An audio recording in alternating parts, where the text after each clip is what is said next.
안녕하세요. 사연동행입니다. 세상을 살다 보면 그 누구에게도 꺼내지 못한 이야기가 한둘쯤은 있죠. 이곳은 그런 마음들을 조용히 들어주는 작은 공간입니다.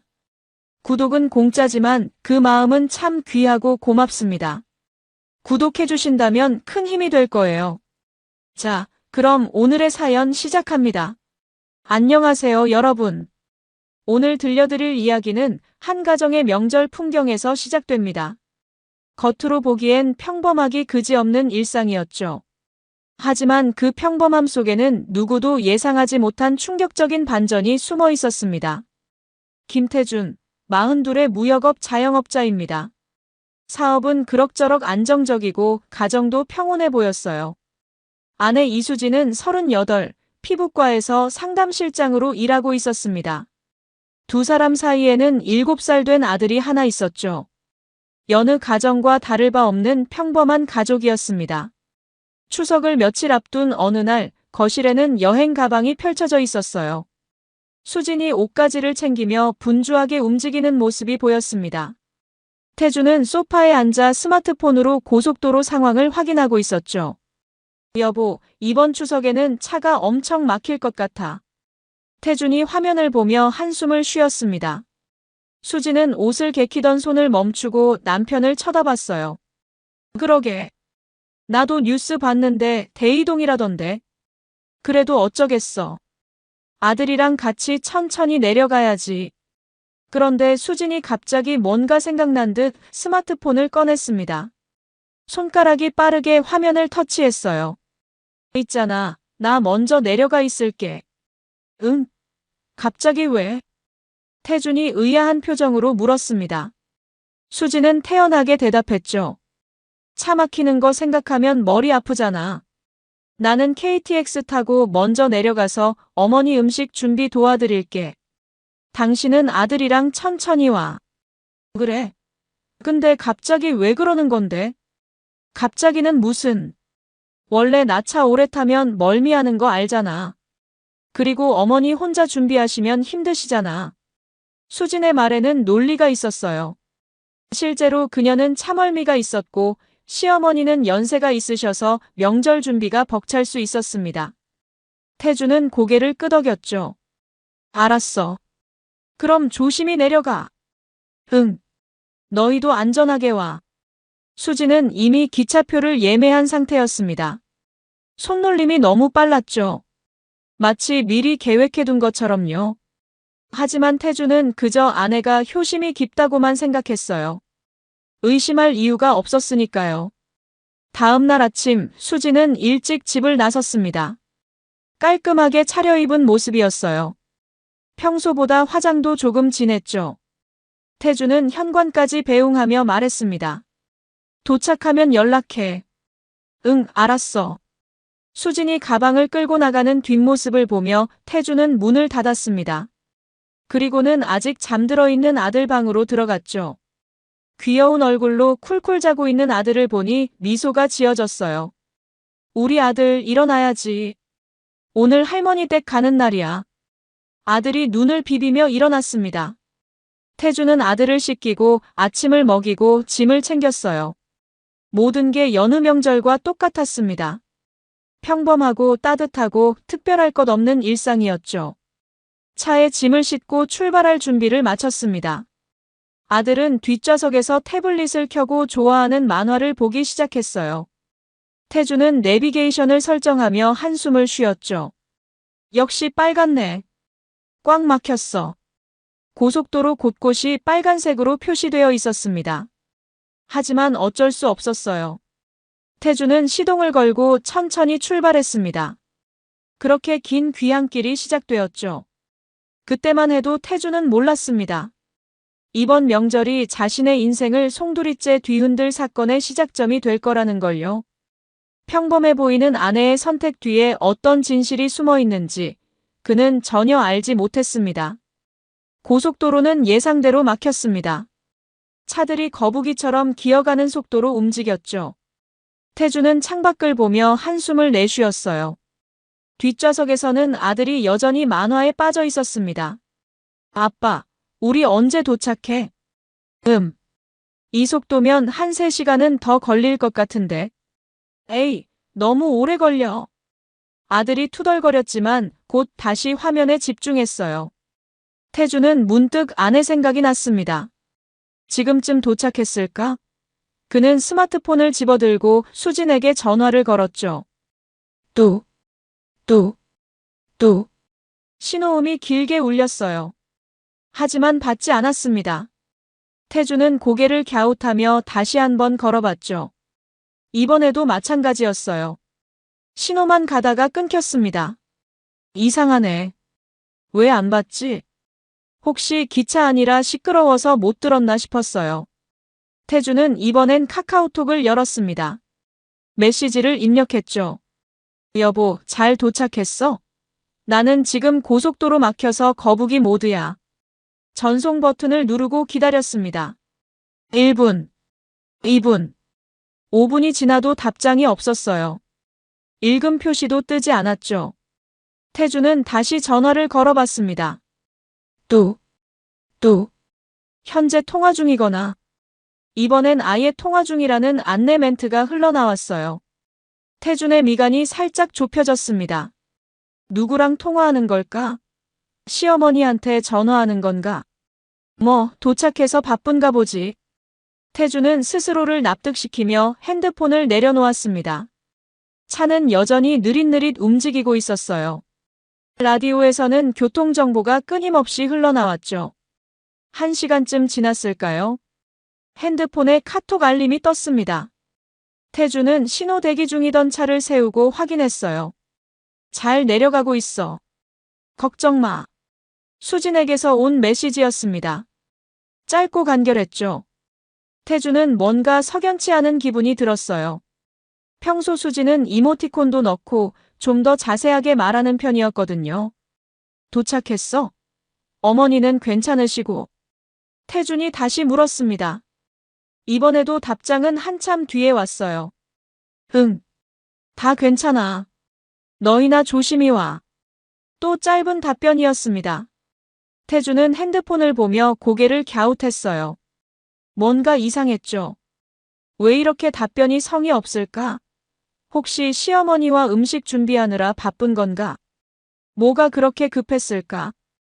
태주는 중얼거리며 핸드폰을 조수석에 놓았습니다. 그리고는 다시 운전에 집중했어요. 차는 조금씩 앞으로 나아가고 있었죠. 또 1시간이 지났습니다. 태주는 휴게소에 들어가 아들과 함께 화장실을 다녀왔어요. 아들은 간식을 사달라고 조르기 시작했죠. 아빠, 나 과자 먹고 싶어. 알았어. 하나만 고르렴. 편의점에서 과자를 사고 나오는데 핸드폰이 울렸습니다. 태주는 화면을 확인했어요. 수진이 아니라 다른 번호였죠. 저장되지 않은 번호. 아니, 잠깐. 이 번호 어디서 본 것 같은데? 여보세요? 형. 나 민호야. 전화를 건 사람은 대학 후배 박민호였습니다. 태준과는 꽤 친한 사이였죠. 가끔 만나서 술도 한잔하는 사이였어요. 오, 민호야. 무슨 일이야? 형, 지금 어디야? 민호의 목소리가 묘하게 긴장되어 있었습니다. 태주는 이상함을 느꼈어요. 나, 고속도로. 고향 내려가는 중인데. 왜? 아, 그렇구나. 형수님도 같이? 아니, 형수는 기차 타고 먼저 내려갔어. 왜 그래? 무슨 일 있어? 전화기 너머로 민호가 한숨 쉬는 소리가 들렸습니다. 뭔가 말하기 곤란한 일이 있는 것 같았어요. 태준의 심장이 이유 없이 빨리 뛰기 시작했죠. 형, 나 지금 KTX 타고 부산 내려가는 중인데. 그래? 너도 고향 가는구나. 응. 그런데 형수님이랑 같은 칸인 것 같아. 어, 그래. 우연이네. 형수한테 인사 좀 해줘. 태주는 태연하게 대답했습니다. 하지만 민호의 다음 말은 그의 미소를 완전히 얼어붙게 만들었어요. 형.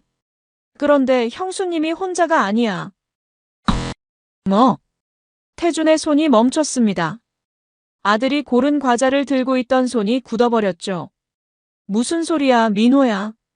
나도 처음엔 착각인 줄 알았어. 근데 분명히 형수님 맞아. 그런데 옆에 남자가 있어. 태준의 머릿속이 하얘졌습니다. 심장이 쿵쾅거리기 시작했어요. 입이 바짝바짝 말라왔죠. 남자. 무슨 남자? 모르는 사람이야. 나이는 형수님이랑 비슷해 보여. 근데 둘이 되게 친해 보여. 친해 보인다는 게 무슨 말을 잇지 못했습니다. 태주는 주차장 쪽으로 걸어가며 목소리를 낮췄어요. 민호야, 정확하게 말해봐. 지금 무슨 상황이야? 형, 사진 보낼게. 직접 봐. 핸드폰 화면에 사진이 도착했다는 알림이 떴습니다. 태주는 떨리는 손으로 사진을 열었어요. 그 순간 세상이 멈춘 것 같았습니다. 사진 속에는 기차 좌석에 나란히 앉아있는 두 사람이 보였습니다. 한 명은 분명히 수진이었어요. 태준이 아침에 배웅했던 바로 그 옷을 입고 있었죠. 그리고 그 옆에는 낯선 남자가 앉아 있었습니다. 태준의 손이 부들부들 떨렸어요. 사진을 확대해서 자세히 들여다봤죠. 수진은 남자 쪽으로 몸을 기울이고 있었습니다. 둘은 이어폰을 나눠 끼고 있었어요. 한쪽씩요. 그리고 수진의 얼굴에는 웃음이 번져 있었습니다. 태주는 그런 표정의 아내를 본 지 오래되었다는 걸 깨달았어요. 언제부터였을까? 자신을 보며 저렇게 환하게 웃은 게 심장이 쿵쿵 내려앉는 느낌이었죠. 형, 미안해. 내가 이런 걸 보고하는 게 맞나 싶었는데 그냥 넘어가면 안 될 것 같아서. 민호의 목소리가 떨리고 있었습니다. 태주는 겨우 정신을 차리고 입을 열었어요. 아니야, 잘했어. 고마워. 형, 괜찮아? 목소리가. 응, 괜찮아. 아들이랑 있어서 조용히 해야 해. 태주는 차 쪽을 돌아봤습니다. 아들은 뒷좌석에서 여전히 태블릿을 보고 있었어요. 아무것도 모른 채 말이죠. 태주는 차에서 조금 떨어진 곳으로 걸어갔습니다. 민호야, 지금도 둘이 같이 있어? 응. 지금도 나눠 끼고 뭔가 보고 있어. 영화인가 드라마인가? 태준의 주먹이 저절로 쥐어졌습니다. 손톱이 손바닥에 파고들었지만 아픔을 느낄 여유가 없었어요. 착각일 수도 있잖아. 그냥 회사 동료일 수도 있고. 태준 스스로도 믿지 않는 말이었습니다. 하지만 입 밖으로 나왔죠. 민호는 한숨을 쉬었어요. 형, 나도 그렇게 생각하고 싶어. 진짜로. 근데 뭐? 둘이 되게 편해 보여. 처음 보는 사이 같지가 않아. 태주는 눈을 감았습니다. 머릿속이 복잡했어요. 수많은 생각이 소용돌이쳤죠. 아내가 거짓말을 했다는 것, 다른 남자와 함께 기차를 탔다는 것, 그것도 명절에. 형, 내가 계속 지켜볼게. 뭔가 더 이상한 게 있으면 바로 연락할게. 아니야, 민호야. 그냥 신경 쓰지 마. 형, 괜찮아. 나한테 맡겨. 고마워, 민호야. 태주는 전화를 끊었습니다. 그리고는 주차장 한 구석에 서서 하늘을 올려다봤어요. 맑은 가을 하늘이 펼쳐져 있었죠. 너무나 평화로운 풍경이었습니다. 하지만 태준의 마음속은 폭풍우가 몰아치고 있었어요. 처음엔 믿고 싶지 않았습니다. 수진이 바람을 피운다는 생각 자체가 터무니없게 느껴졌죠. 결혼한 지 10년이에요. 아이도 있고요. 그렇게 평범하게 살아온 아내가 갑자기 착각이야. 분명 착각일 거야. 태주는 스스로에게 말했습니다. 하지만 마음 한구석에서는 이미 알고 있었어요. 뭔가 잘못되었다는 걸요. 최근 몇 달간의 수진을 떠올려 봤습니다. 늦게 들어오는 날이 잦아졌죠. 핸드폰을 예전보다 자주 들여다봤어요. 그리고 웃는 횟수가 줄었습니다. 아니, 정확히는 태준을 보며 웃는 횟수가 줄었죠. 대신 핸드폰을 보며 미소 짓는 모습은 자주 봤어요. 아빠, 빨리 가자. 아들의 목소리에 정신을 차렸습니다. 태준은 억지로 미소를 지으며 차로 돌아갔어요. 아들에게 과자를 건네주고 운전석에 앉았죠. 아빠 얼굴이 이상해. 어디 아파? 아니야, 괜찮아. 그냥 좀 피곤해서. 그럼 우리 빨리 가서 할머니 댁에서 쉬자. 아들의 순수한 목소리가 가슴을 찔렀습니다. 태주는 시동을 걸고 다시 도로로 진입했어요. 하지만 운전에 집중할 수가 없었죠. 핸드폰이 다시 울렸습니다. 민호였어요. 태주는 블루투스로 전화를 받았죠. 형, 나야. 응, 말해. 사진 하나 더 보낼게. 이건 형이 직접 봐야 할 것 같아. 딩동. 메시지가 도착했습니다. 태주는 갓길에 차를 세웠어요. 아들이 궁금해하며 물었죠. 아빠, 왜 차 세워? 잠깐만. 아빠가 전화 좀 받아야 해. 태주는 떨리는 손으로 사진을 열었습니다. 그리고 숨이 멎었어요. 두 번째 사진이었습니다. 이번에는 각도가 조금 달랐어요. 수진과 남자의 손이 보였죠. 그들은 손을 잡고 있었습니다. 수진의 손이 남자의 손 위에 포개져 있었어요. 그것도 아주 자연스럽게요. 태준의 눈이 사진의 한 부분에 고정되었습니다. 수진의 손가락에 끼워져 있는 반지였어요. 태준이 결혼기념일에 선물한 그 반지. 그 반지를 낀 손으로 다른 남자의 손을 잡고 있다니. 형, 미안해. 정말 미안해. 민호의 목소리가 떨렸습니다. 태준은 대답할 수 없었어요. 목구멍이 막힌 것처럼 아무 말도 나오지 않았죠. 둘이 계속 저러고 있어. 나 정말 어떻게 해야 할지 모르겠어. 괜찮아. 태준은 겨우 목소리를 짜냈습니다. 하지만 괜찮을 리가 없었죠. 더 이상 연락하지 마. 고마웠어, 민호야. 전화를 끊고 태준은 핸들을 꽉 움켜쥐었습니다. 손등에 핏줄이 튀어나왔어요. 분노와 배신감이 온몸을 휘감았죠. 아빠. 뒷좌석에서 아들이 불안한 목소리로 불렀습니다. 태준은 심호흡을 했어요. 진정하려고 애썼죠. 아들 앞에서 무너질 수는 없었습니다. 응, 아빠 괜찮아. 이제 다시 출발할게. 태준은 다시 시동을 걸었습니다. 차는 천천히 앞으로 나아갔어요. 하지만 태준의 머릿속은 이미 전쟁터가 되어 있었습니다. 고속도로는 여전히 막혀 있었습니다. 차들이 줄지어 서 있었죠. 하지만 태준의 눈에는 아무것도 보이지 않았어요. 머릿속에는 그 사진들만 맴돌았습니다.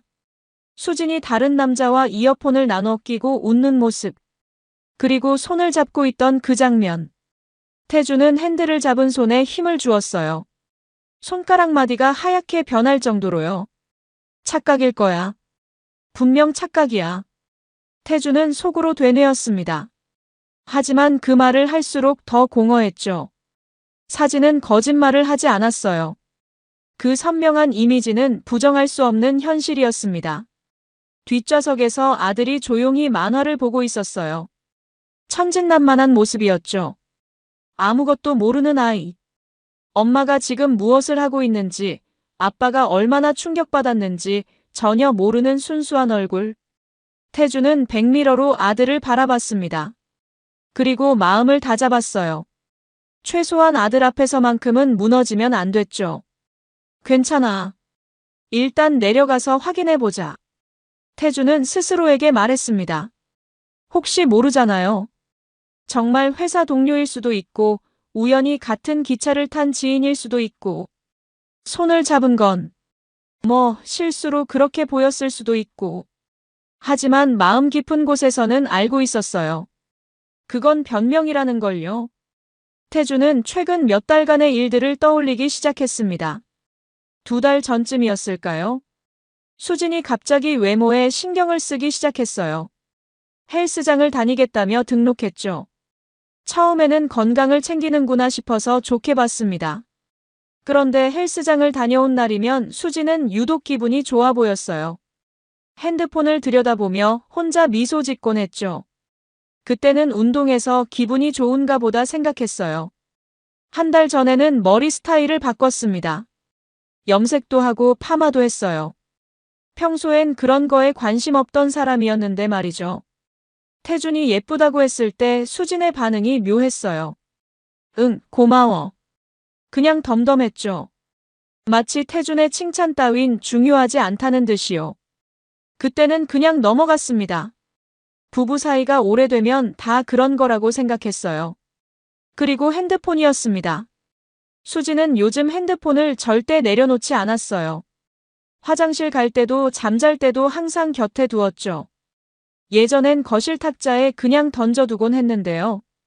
한 번은 태준이 심심해서 수진의 핸드폰을 들여다가 깜짝 놀랐어요. 비밀번호가 바뀌어 있었거든요. 언제 바꿨냐고 물었더니 수진은 회사에서 보안 강화하라고 해서라고 대답했죠. 그때도 그냥 믿었습니다. 의심할 이유가 없었으니까요. 아니, 의심하고 싶지 않았던 거겠죠. 태준의 핸드폰이 다시 울렸습니다. 이번에는 문자였어요. 민호에게서 온 메시지였죠. 형, 둘이 지금 역에 내렸어. 나도 내렸는데. 같이 걸어가고 있어. 태준의 심장이 쿵 내려앉았습니다. 역에서 내렸다는 건 거의 도착했다는 뜻이었어요. 그럼 지금쯤 시댁 근처에 있겠네요. 형, 진짜 미안한데. 사진 한 장만 더 보낼게. 또 사진이 도착했습니다. 태준은 차를 갓길에 세웠어요. 아들은 여전히 만화에 집중하고 있었죠. 사진을 열었습니다. 역 앞 광장이 보였어요. 그리고 그곳을 나란히 걸어가는 두 사람. 수진과 그 남자였습니다. 둘 사이의 거리가 너무 가까웠어요. 어깨가 거의 닿을 듯 말 듯한 거리. 그리고 또다시 손을 잡고 있었습니다. 이번에는 정말 확실했어요. 손가락을 깍지 낀 채로요. 태준은 사진을 확대했습니다. 수진의 얼굴이 보였어요. 환하게 웃고 있었죠. 옆에 남자를 올려다보며 뭔가 말하는 것 같았습니다. 행복해 보였어요. 너무나도. 형, 저 사람들 포함해서 우리과 애들 몇 명이 다 봤어. 나만 본 게 아니야. 민호의 문자가 또 도착했습니다. 태준은 핸드폰을 꽉 움켜쥐었어요. 화면이 깨질 것처럼요. 여러 명이 봤다는 것. 그 말의 의미가 무엇인지 태준은 너무나 잘 알았습니다. 소문이 퍼진다는 뜻이었죠. 아내가 다른 남자와 손잡고 걷는 모습을 여러 사람이 목격했다는 것. 분노가 치밀어 올랐습니다. 하지만 동시에 서러움도 밀려왔어요. 배신감이 온몸을 휘감았죠. 믿었던 사람에게 뒤통수를 맞은 기분이었습니다. 괜찮아, 민호야. 이제 그만 연락해. 너도 명절인데 가족들이랑 편하게 있어. 태준은 답장을 보냈습니다. 더 이상 사진을 받고 싶지 않았어요. 이미 충분히 봤습니다. 충분히 알았죠. 차를 다시 출발시켰습니다. 목적지까지는 아직 1시간 반 정도 남았어요. 그 시간 동안 태준은 수없이 생각했습니다. 도착하면 어떻게 해야 할까? 바로 따져 물어야 할까? 아니면 일단 모르는 척 해야 할까? 명절인데 집안 분위기를 망쳐도 되는 걸까? 하지만 가장 큰 고민은 따로 있었습니다. 정말로 수진이 바람을 피우고 있는 걸까? 설마 그럴 리가 없는데. 10년을 함께 산 아내인데. 아이 엄마인데. 태준은 눈을 감았습니다. 그리고 깊게 숨을 들이쉬었어요.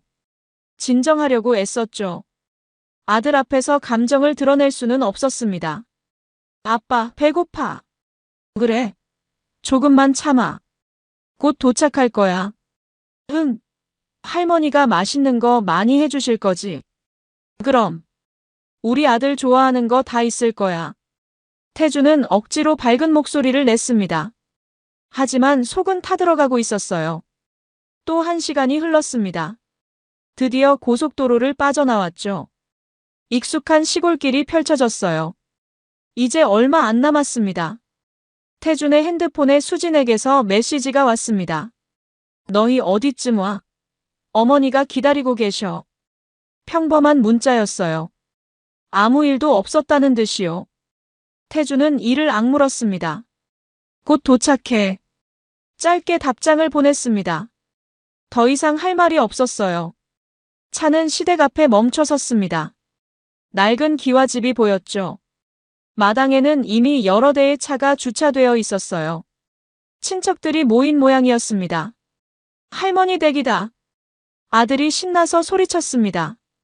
태주는 차에서 내려 짐을 꺼냈어요. 그리고 대문을 열었죠. 마당에서 수진이 나왔습니다. 태연한 얼굴로요. 마치 아무 일도 없었다는 듯이 웃으며 다가왔어요. 왔어? 길 많이 막혔지?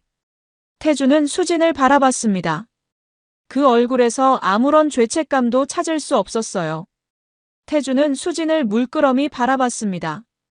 그 태연한 얼굴, 자연스러운 미소. 마치 오늘 아침 평범하게 헤어진 부부처럼 행동하고 있었어요. 하지만 태주는 알고 있었죠. 그 미소 뒤에 무엇이 숨어 있는지를. 응, 좀 막혔어. 태주는 짧게 대답했습니다. 더 이상 말을 이어갈 수가 없었어요. 수진은 아들에게 다가가 안아주었죠. 우리 아들 힘들었지? 할머니가 맛있는 거 많이 해놨어. 아, 빨리 가자. 아들이 신나서 집 안으로 뛰어들어갔습니다. 수진도 뒤따라 들어가려다가 태준을 돌아봤어요. 짐 들어줄까? 아니, 내가 할게. 태준의 목소리는 평소보다 차가웠습니다. 수진이 잠깐 이상한 듯 쳐다봤지만 곧 집 안으로 들어갔어요.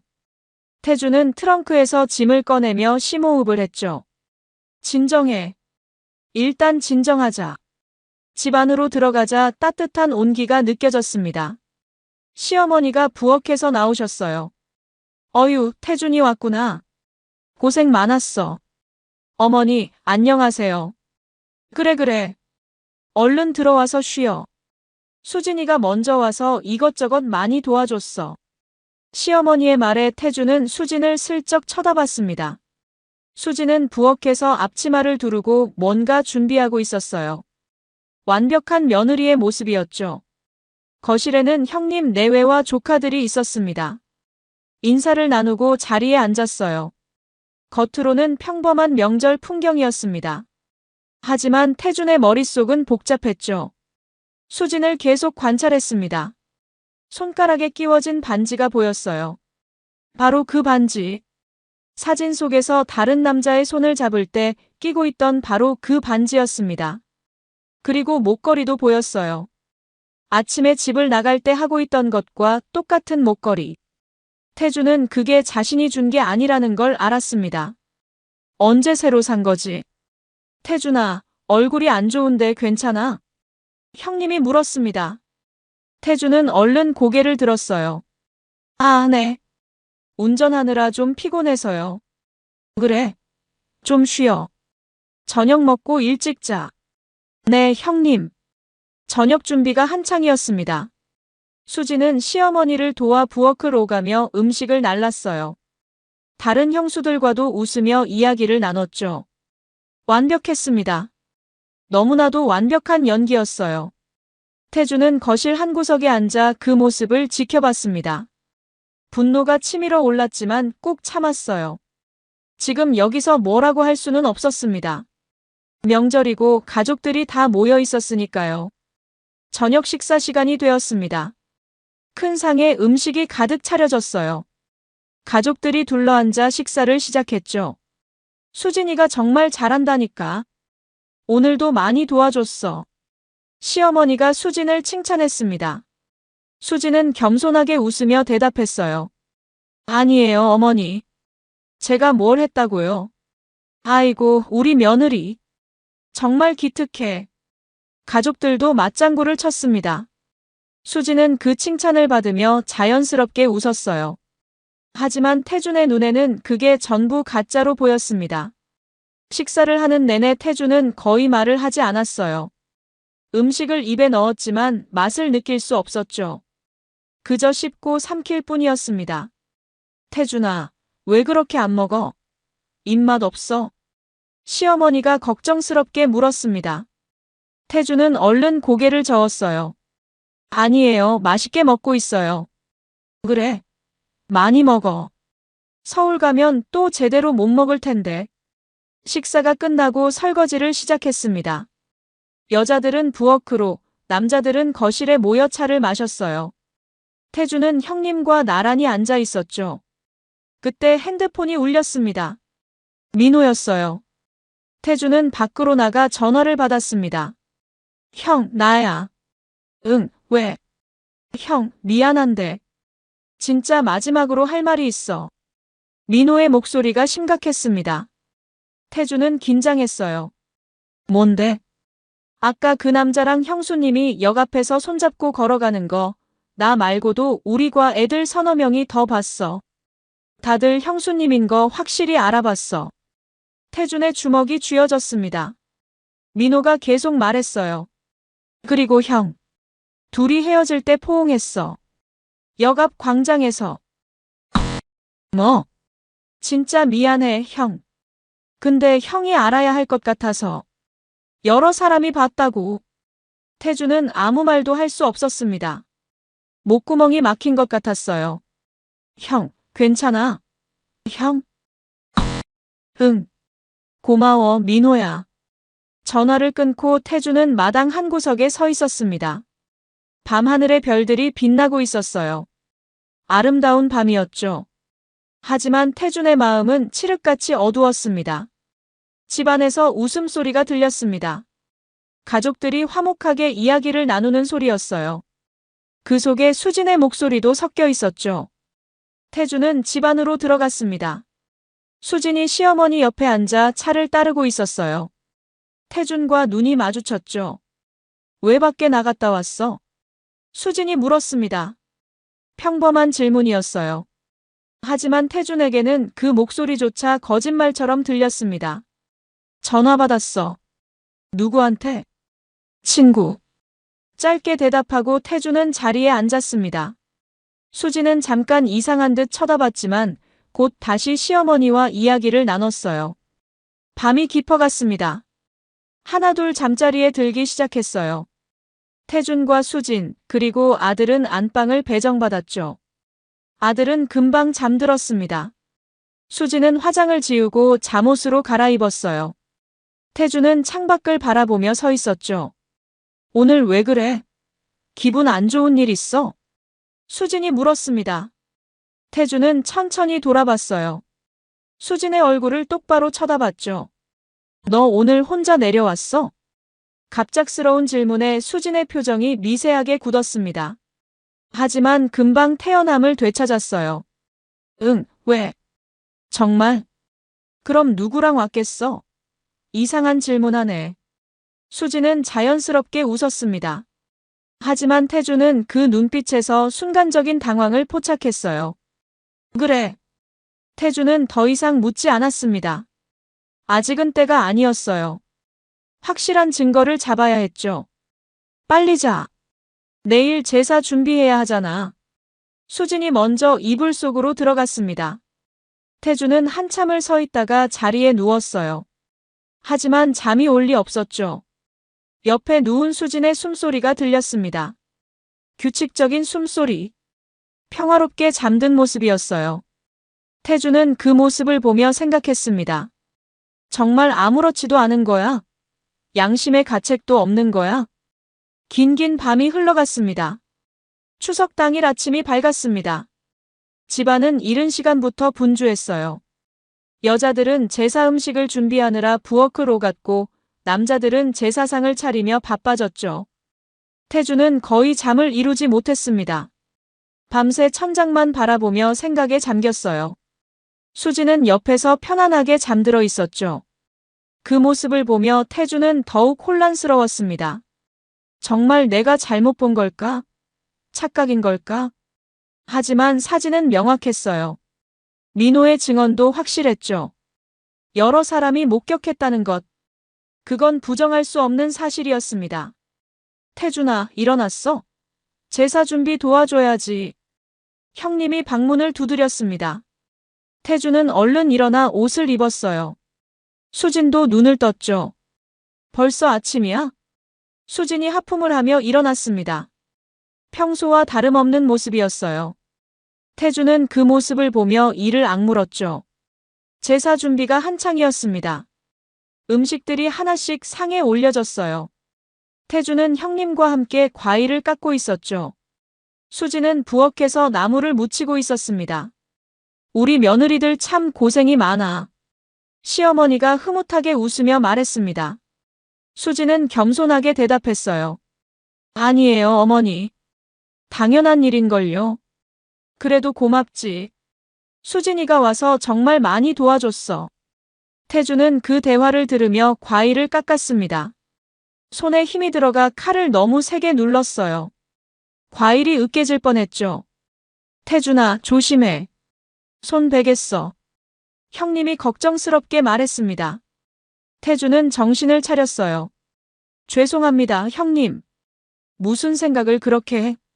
얼굴이 계속 안 좋은데. 아니에요. 괜찮습니다. 오전 11시쯤 제사 준비가 모두 끝났습니다. 가족들이 제사상 앞에 모였어요. 태주는 형님과 함께 절을 올렸죠. 수진도 다른 여자들과 함께 절을 했습니다. 제사가 끝나고 음복을 시작했습니다. 가족들이 둘러앉아 제사 음식을 나눠 먹었어요. 화목한 분위기였죠. 올해도 이렇게 다 모여서 좋네. 시어머니가 흐뭇하게 말했습니다. 형수가 맞장구를 쳤어요. 그러게요, 어머니. 온 가족이 건강해서 감사해요. 수진아, 너도 잘 지내고 있지? 시어머니가 수진에게 물었습니다. 수진은 환하게 웃으며 대답했어요. 네, 어머니. 잘 지내고 있어요. 태준이하고는 사이 좋지? 갑작스러운 질문에 순간 침묵이 흘렀습니다. 수진이 태준을 힐끔 쳐다봤어요. 태준은 차를 마시는 척하며 고개를 돌렸죠. 네, 물론이죠. 잘 지내고 있어요. 수진이 대답했습니다. 태연한 목소리였어요. 하지만 태준은 그 말이 거짓이라는 걸 알았습니다. 음복이 끝나고 친척들이 모여 차를 마셨습니다. 거실에는 삼촌, 큰아버지, 형님 등이 앉아 있었어요. 태준도 그 자리에 함께했죠. 대화는 이런저런 일상으로 흘러갔습니다. 농사 이야기, 건강 이야기, 세상 돌아가는 이야기. 평범한 명절 풍경이었어요. 그때 태준의 핸드폰이 울렸습니다. 민호였어요. 태준은 자리에서 일어나 밖으로 나가려고 했죠. 누구한테 전화 왔어? 형님이 물었습니다. 태준이 대답하기도 전에 민호의 목소리가 스피커로 새어나왔어요. 형, 나 민호야. 형, 그 남자랑 형수님 역 앞에서 손잡고 걸어가는 거 저 포함 몇 명이 다 봤습니다. 순간 거실이 조용해졌습니다. 모든 사람의 시선이 태준에게 쏠렸어요. 태준은 얼른 전화를 끊으려 했지만 이미 늦었죠. 형님의 얼굴이 굳어졌습니다. 큰아버지도 미간을 찌푸렸어요. 태준은 당황해서 말을 더듬었습니다. 아, 이게... 친구가 착각을... 무슨 소리야, 그게... 형님이 낮은 목소리로 물었습니다. 태준은 입을 다물었어요. 뭐라고 설명해야 할지 막막했죠. 부엌에서 수진이 나왔습니다. 분위기가 이상하다는 걸 눈치챈 듯 했어요. 무슨 일이에요? 수진이 물었습니다. 하지만 아무도 대답하지 않았어요. 거실에는 무거운 침묵만 흘렀죠. 큰아버지가 먼저 입을 열었습니다. 태준아, 방금 그 전화가 뭐였어? 별거 아닙니다, 큰아버지. 별거 아니긴. 형수가 다른 남자랑 손잡고 다녔다는데. 큰아버지의 말에 수진의 얼굴이 새하얗게 변했습니다. 태준은 수진을 쳐다봤어요. 그 순간 둘의 시선이 마주쳤죠. 그게 무슨 말이에요? 수진이 떨리는 목소리로 물었습니다. 태준은 핸드폰을 꺼냈어요.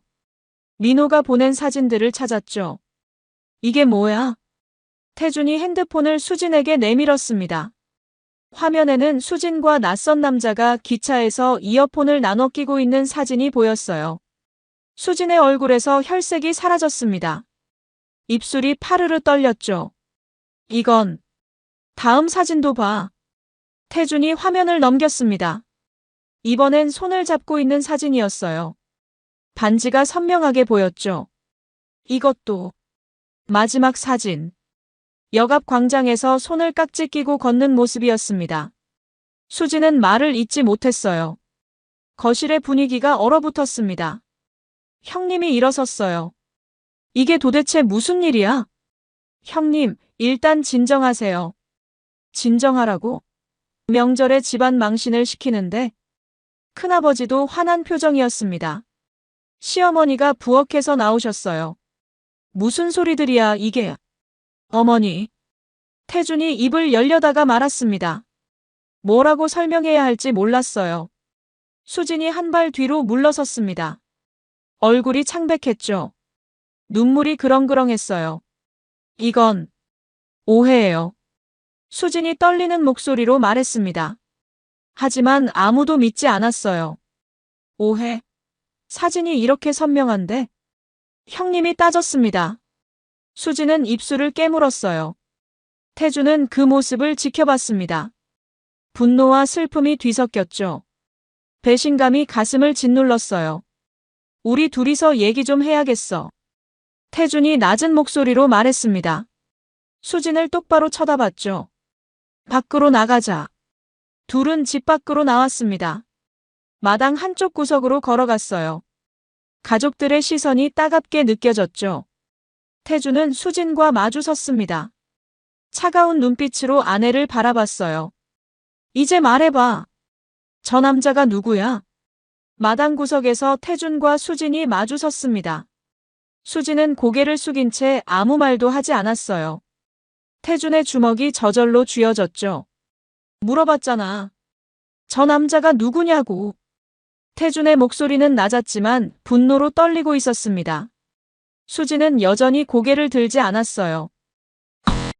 회사 동료야. 겨우 나온 대답이었습니다. 태준은 비웃음을 흘렸어요. 회사 동료? 회사 동료랑 손잡고 이어폰 나눠 끼고 다녀. 그냥 같이 내려온 것뿐이야. 같이 내려왔다고? 왜 나한텐 말 안 했어? 왜 혼자 내려간다고 거짓말했어? 태준의 목소리가 커졌습니다. 수진이 깜짝 놀라 고개를 들었어요. 눈가가 붉어져 있었죠. 말하면 오해할 것 같아서. 오해? 이게 오해야? 태준은 다시 핸드폰을 꺼냈습니다. 사진들을 하나하나 넘기며 보여줬어요. 이어폰 나눠 끼고 손잡고 역 앞에서 포옹까지 했다며? 이게 회사 동료랑 하는 짓이야? 수진의 얼굴이 더 하얗게 변했습니다. 포옹 이야기까지 나오자 완전히 당황한 표정이었어요. 어떻게? 민호가 봤어. 민호뿐만 아니라 여러 명이 다 봤다고. 너 지금 온 동네 망신시키고 있는 거 알아? 태준의 목소리에 절망이 섞여 있었습니다. 수진은 눈물을 흘리기 시작했어요. 미안해. 미안하다고? 그게 끝이야? 정말 미안해. 나도 어쩔 수가 없었어. 수진이 울먹이며 말했습니다. 태준은 그 말에 더욱 화가 치밀었어요. 어쩔 수 없었다고?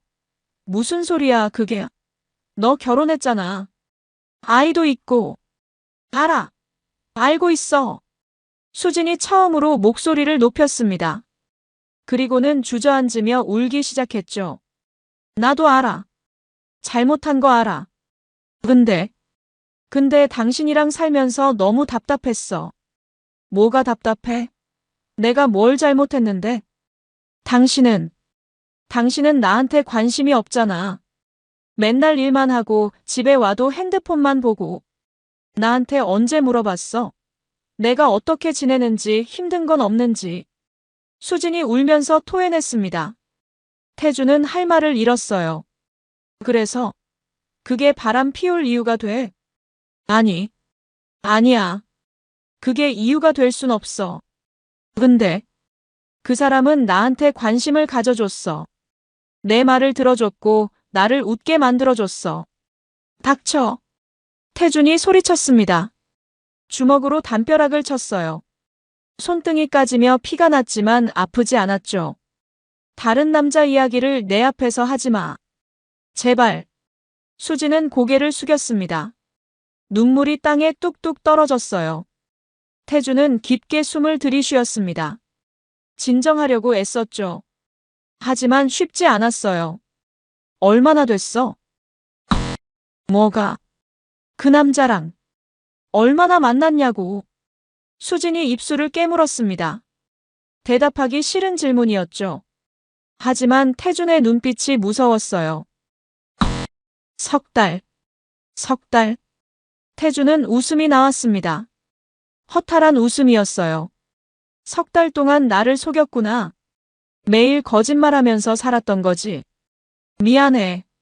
미안하다는 말 그만해. 이제 지겹거든. 태준은 고개를 돌렸습니다. 하늘을 올려다봤어요.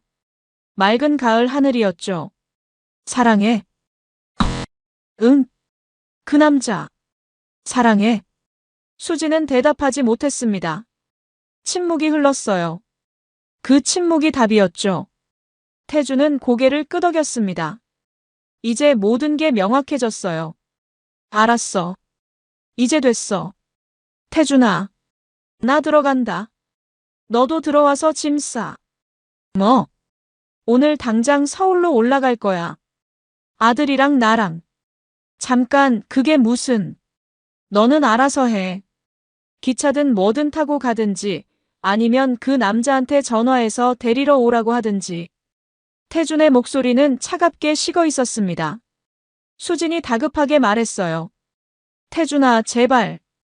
이야기 좀 더 해보자. 우리 더 이상 할 말 없어. 나 지금 당신 얼굴 보기도 싫어. 태준은 돌아서서 집으로 걸어갔습니다. 수진이 뒤에서 불렀지만 돌아보지 않았어요. 집 안으로 들어가자 가족들이 모두 태준을 쳐다봤습니다.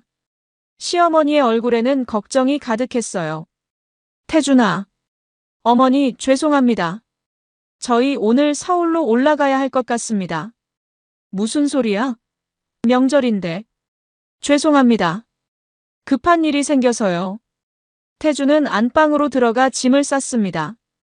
아들이 놀라서 물었어요. 아빠, 우리 벌써 가? 응. 갑자기 일이 생겼어. 엄마도 같이 가. 태준은 잠시 말을 멈췄습니다. 아들의 순수한 눈을 마주보기가 힘들었어요. 엄마는 나중에 올 거야. 왜? 엄마도 같이 가야지. 아빠 말 들어. 알았지? 아들은 고개를 끄덕였습니다. 하지만 뭔가 이상하다는 걸 느낀 듯 했어요. 짐을 다 쌌습니다. 태준은 아들의 손을 잡고 거실로 나왔죠. 수진이 집 안으로 들어와 있었어요. 눈이 퉁퉁 붓고 얼굴이 엉망이었습니다. 태준아, 제발. 아들아, 가족들한테 인사드려. 태준은 수진을 무시했습니다. 아들이 가족들에게 인사를 했어요. 할머니, 안녕히 계세요. 어휴, 우리 손자. 조심히 가. 시어머니가 아들을 안아주었습니다. 눈가가 촉촉해져 있었어요. 무슨 일인지 대충 짐작한 듯 했죠. 태준은 형님에게도 인사했습니다. 형님, 먼저 올라갑니다. 태준아, 진정하고. 죄송합니다. 연락드릴게요. 태준은 아들의 손을 잡고 밖으로 나왔습니다. 차에 짐을 실었어요. 수진이 쫓아나왔죠. 태준아, 제발 이러지 마. 하지만 태준은 차 문을 닫았습니다. 시동을 걸고 천천히 출발했어요. 백미러에 수진이 주저앉아 우는 모습이 보였죠. 태준은 고개를 돌렸습니다. 더 이상 보고 싶지 않았어요. 아들이 뒷좌석에서 조용히 물었습니다. 아빠, 엄마는 왜 안 와? 엄마는 할머니 도와드리고 나중에 올 거야. 언제? 곧. 태준은 거짓말을 했습니다. 아들에게 진실을 말할 수는 없었어요. 아직은요. 차는 고속도로로 진입했습니다. 서울로 향하는 길이었죠. 태준의 마음은 무너져 내리고 있었습니다. 추석 연휴가 끝났습니다.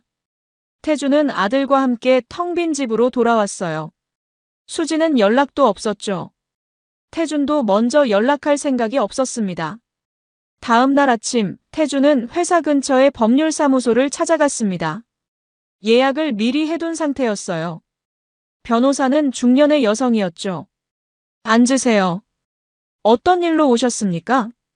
이혼 상담하러 왔습니다. 태준의 목소리는 단호했습니다. 변호사는 고개를 끄덕이며 서류를 꺼냈어요. 자세한 상황을 말씀해 주시겠어요? 태주는 지난 며칠간의 일을 설명했습니다. 사진들도 보여줬죠. 변호사는 심각한 표정으로 들었어요. 증거가 확실하네요. 상간자 소송도 같이 진행하시겠습니까? 네. 가능한가요? 물론입니다. 오히려 이 정도 증거면 승소 가능성이 높습니다. 변호사의 말에 태주는 고개를 끄덕였습니다. 이제 돌아갈 수 없는 다리를 건너는 기분이었어요. 상대 남자의 신원을 파악해야 합니다. 알고 계신가요? 아니요. 아내한테 물어봐야 할 것 같습니다. 최대한 빨리 확인해 주세요. 그래야 소송 준비를 할 수 있습니다. 법률사무소를 나오며 태주는 핸드폰을 꺼냈습니다. 수진에게 문자를 보냈어요.